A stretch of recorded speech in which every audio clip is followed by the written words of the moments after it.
Olá, eu me chamo Pedro e hoje vamos falar um pouco sobre o uso da técnica de Solution Flow Spinning para a produção de fibras. O uso da técnica de Solution Flow Spinning ela pode ser implementada em grandes indústrias para produção em larga escala. Atualmente, os métodos que são capazes de produzir as nanofibras, eles são o Electrospinning e o Solution Flow Spinning. Antes do seu desenvolvimento, as produções de fibras de não tecidos, elas eram exclusivamente produzidas pelo Electrospinning.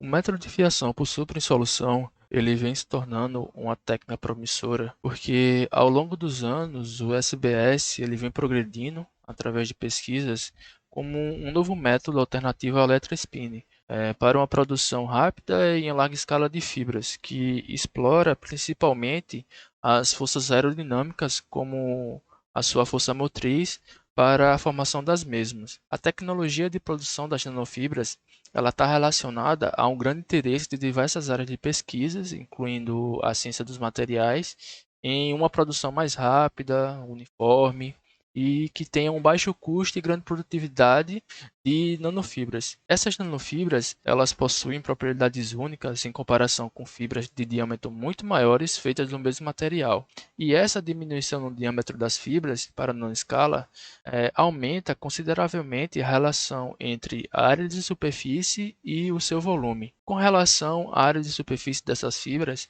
temos que com o aumento na razão entre a sua área de superfície e o seu volume em nanomateriais, isso afeta tanto as propriedades das suas partículas isoladas quanto a sua interação com outros sistemas. Com isso, essas partículas apresentam uma grande área superficial por unidade de volume, o que remete a esses materiais características específicas para determinadas aplicações. Uma das áreas de interesse são os não tecidos para usos médicos, como os scaffolds, liberação controlada de drogas e medicamentos e curativos para a regeneração de pele.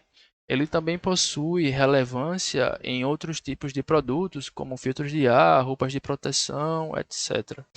A figura 1, ela nos mostra a viabilidade de pulverizar essas fibras diretamente nos tecidos vivos.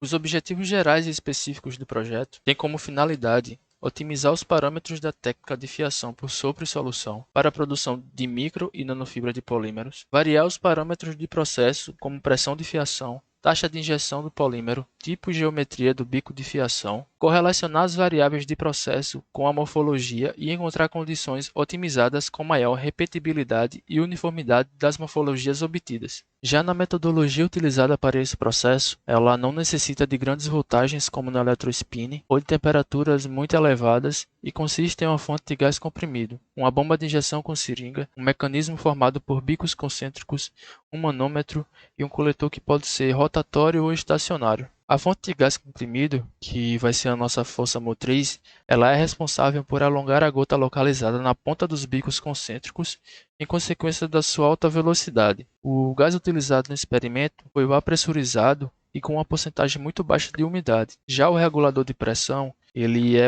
importante, pois a pressão do gás ela pode afetar diretamente a morfologia das nanofibras. O gás em alta pressão, ele pode resultar em turbulência e aumentar drasticamente a aceleração das fibras produzidas, fazendo com que elas se espalhem pelo ambiente e podendo levar a uma distribuição desigual das nanofibras no coletor, assim formando as membranas não uniformes. O ideal é que a pressão do gás ela seja sempre contínua e cuidadosamente ajustada para que o jato polimérico não sofra interrupções. Na taxa de injeção das soluções no processo, depende da viscosidade da solução do polímero.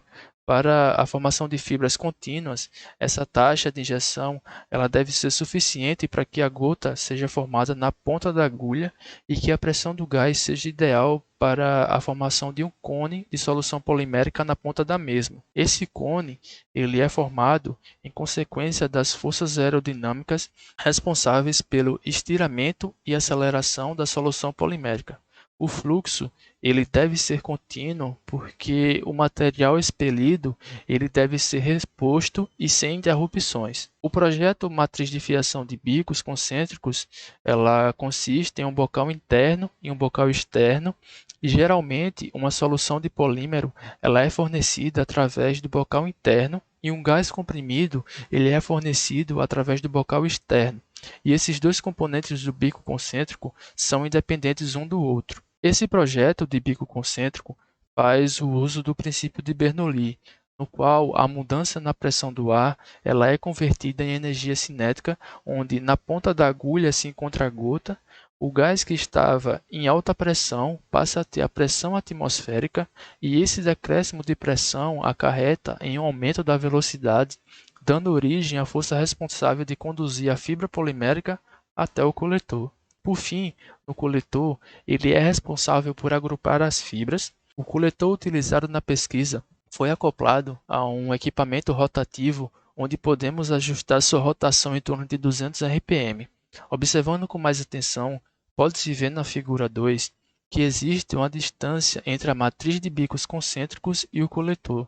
Chamamos essa distância entre eles de distância de trabalho, que é um parâmetro também muito importante, pois a distribuição de fibras em um coletor de qualquer processo de fiação que usa um fluxo de ar comprimido, ela pode ser afetada por essa distância de trabalho, pois as fibras elas viajam em velocidades e direções diferentes por causa da turbulência criada pelo fluxo de ar. Nos resultados de discussões, na figura 3, a solução do polímero Ecoflex solubilizado no clorofórmio já está em fase de sintetização a partir do processo de agitação magnética. A partir daí, e dependendo da sua aplicação, a solução polimérica ela pode ou não ser dopada antes de ir para a matriz de fiação. Na figura 4, temos a manta polimérica sintetizada a partir do processo por SBS. Temos o coletor e a base coletora. E por fim, na figura 5, temos o resultado de todo o processo, que é a manta sintetizada e pronta para sua aplicação. Dando continuidade aos resultados e discussões, diante do quadro de pandemia e restrições decorrentes da situação atual em que vivemos, não tive a oportunidade de prosseguir com a pesquisa, ficando restrito apenas à primeira parte do projeto, e dessa forma não pude dar início às práticas de caracterização e o estudo das propriedades das mantas poliméricas. Concluindo a apresentação, podemos afirmar que o processo de fiação por sopro em solução, o SBS, ele vem sendo uma das técnicas a serem utilizadas com prioridade em uma grande variedade de áreas de aplicação. Isso se dá ao fato de que as forças que atuam em todo o processo são totalmente aerodinâmicas, fato positivo, pois a cada avanço tecnológico o uso de energias renováveis se torna de extrema importância no que diz respeito às altas taxas de produtividade aliada à preservação do meio ambiente. Por fim, os agradecimentos ao meu professor e orientador Wellington e meus amigos do laboratório, e de uma forma geral, agradecer à Propesc, o FPB e CNPq pelo incentivo das pesquisas no âmbito da minha graduação e desenvolvimento científico do país.